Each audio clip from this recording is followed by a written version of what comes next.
मनोज जरांगे यांच्या हत्येचा कट रचण्यात आलेला आहे, तर आरोपीच्या कबुलीचा आता व्हिडिओ समोर आला आहे। ही बैठक झाल्याची कबुली देतानाचा आरोपीचा हा व्हिडिओ आहे। आरोपी दादा गरुड हा कबुली देतोय तसा व्हिडिओ देखील आता समोर आला आहे। मनोज जरांगे पाटील यांनी माझ्या हत्येचा कट धनंजय मुंडे यांनी रचला, याबाबत पत्रकार परिषदेत खुलासा केला। या पत्रकार परिषदेमध्ये धनंजय मुंडे आणि आरोपींची परळीतल्या शासकीय विश्रामगृहात बराच वेळ बैठक झाल्याचा दावा देखील जरांगेंनी केला होता।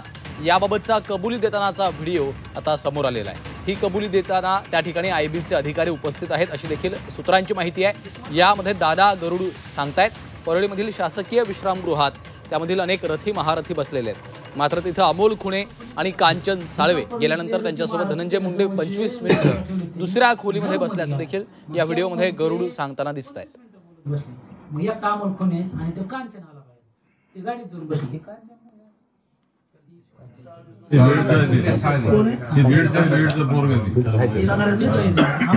कॅरेक्टर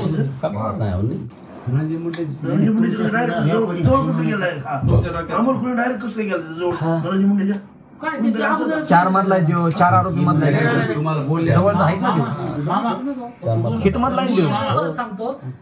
माझे धनंजय मुंडे वेगळ्या बाजूला अँगल राहिला, मी त्याच्याकडे दुसऱ्या गोष्टीसाठी गेलो।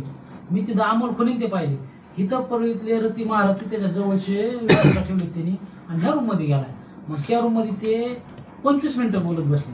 मग या अमोल खुणे आणि तो कांचन आला पाहिजे, ते गाडीत जाऊन बसली। कांचन